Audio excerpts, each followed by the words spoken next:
And we did end our newscast on air, but we are continuing our coverage of the latest storm activity here on Facebook Live. I will be keeping an eye out on comments. So if you have any questions, comments, concerns about the activity that we're seeing, maybe you're wondering when it's going to start tapering off where you live, just go ahead and write them in on the 10 News Facebook Live post where you're able to comment.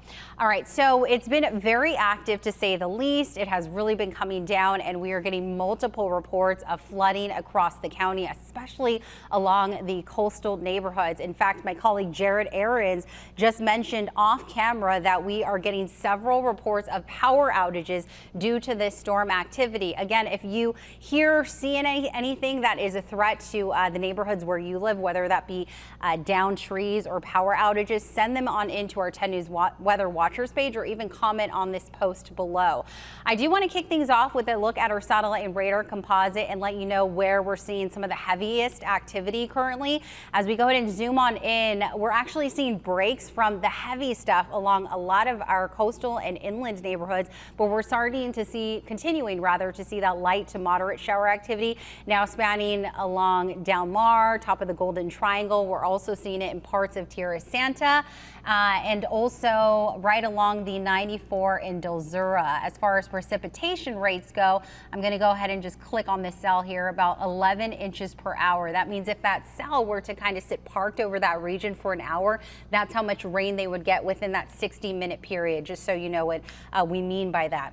As we zoom on out, I do want to focus in on the North County because it's 12:12. I know it's lunchtime for a lot of folks. If you're headed out the door, maybe you're headed to that doctor's dentist appointment. The good news is you're looking at a brief break from shower activity from the 5 stretching from Camp Pendleton all the way down to Encinitas. And then we're also seeing a break from activity along the 15 from Rainbow all the way down to San Marcos. And we're also seeing some breaks from showers right along the 5 in the South Bay. I want to say near San Isidro, right where it intersects with the 905. It looks like we're seeing some dry pockets there. The brunt of the activity, however, it looks to be now moving towards Imperial County, and we're also getting some cluster lightning strikes there. It looks like the number of strikes about 2 in the past couple of minutes or so. And any time that we have that thunderstorm activity, that's associated with really heavy downpours in a short amount of time, and also periods of really strong winds. All right, despite the activity tapering off, keep in mind that we still have several watches and warnings impacting San Diego County.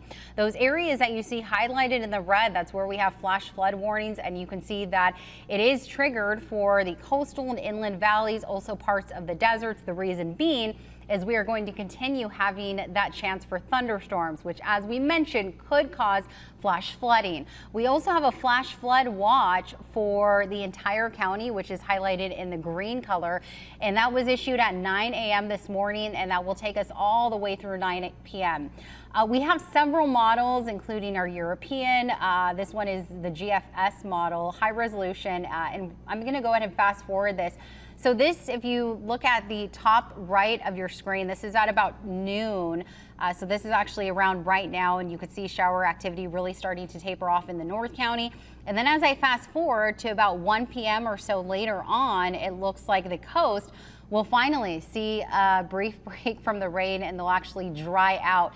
And then we'll actually stay in this pattern of those showers tapering off all the way through 3 p.m. So this was a quick moving storm, but it packed a huge punch in terms of moisture. So it was a low pressure system, and it tapped into an atmospheric river. And if you can recall, last season we had about 13 pummel through the county, 13 atmospheric rivers, and we already know it's associated with a lot of rain. So that's similar to an event of what we experienced this morning.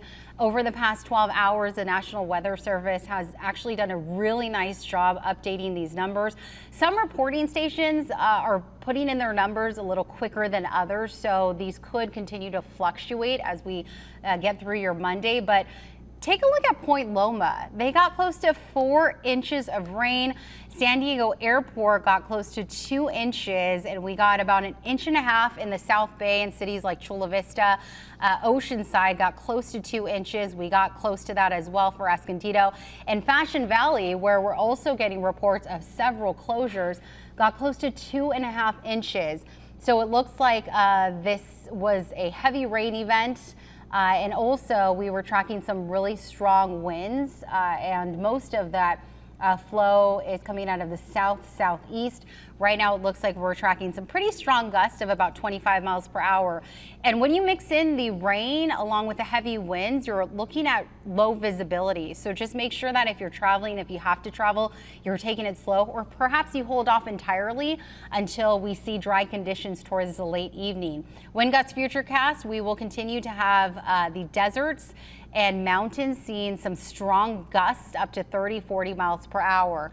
And I believe, Jared, were you saying you could take over now? Okay, and Jared has a lot of information to share as well, so I'll go ahead and toss it over to Jared Aarons. Yeah, thank you, Vanessa. One of the other dangers in a storm like this is power outages, and we're getting reports now from SDG&E of thousands of people without power all across San Diego. The bulk of it appears to be in the Torrey Pines area, North City West, Fairbanks Country Club. There are 4,200 people without power. That's that red dot you see kind of in the middle of your screen along the coast. And then this cluster all around San Diego, 600 customers without power in Kearny Mesa. And then if you look in the Mission Valley area where the river is nearing monitor stage for flooding, a couple hundred more without power there. In El Cajon, 100 people without power in that area. Downtown San Diego, 146 people without power in the Balboa Park Golden Hills segment. Even down in Chula Vista, just south of the 54, there's reports of 680 customers in the National City area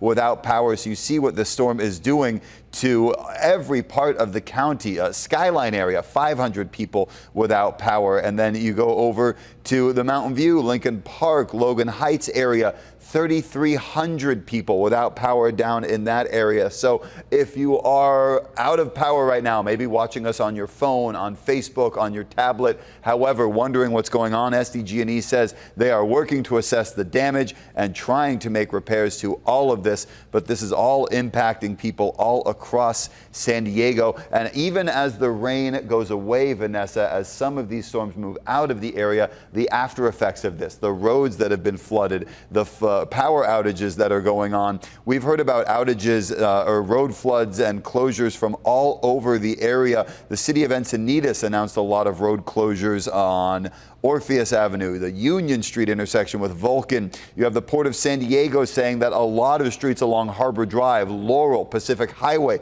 Shelter Island, Pacific Highway between Broadway and Laurel, all of those streets are seeing flooding as well. So this will be an impact on San Diego long after the rain ends. The flooding will stick around as this water clears away. It's something to keep in mind for the rest of the day. Vanessa?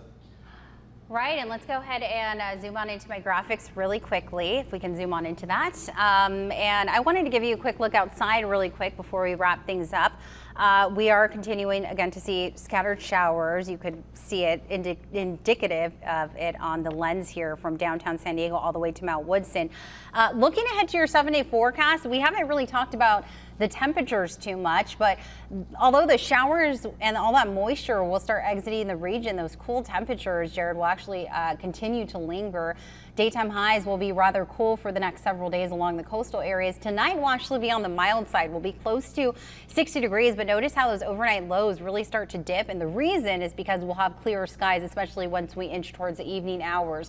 Here's a quick look at that inland 7-day forecast. Again, the bulk of the rain was set to be for Monday, and then we'll have some of those showers continuing to linger Tuesday morning. But by Tuesday afternoon, we're actually going to see partly sunny conditions. And then by Wednesday, that system is in and out of here. High pressure will redevelop by Thursday and Friday.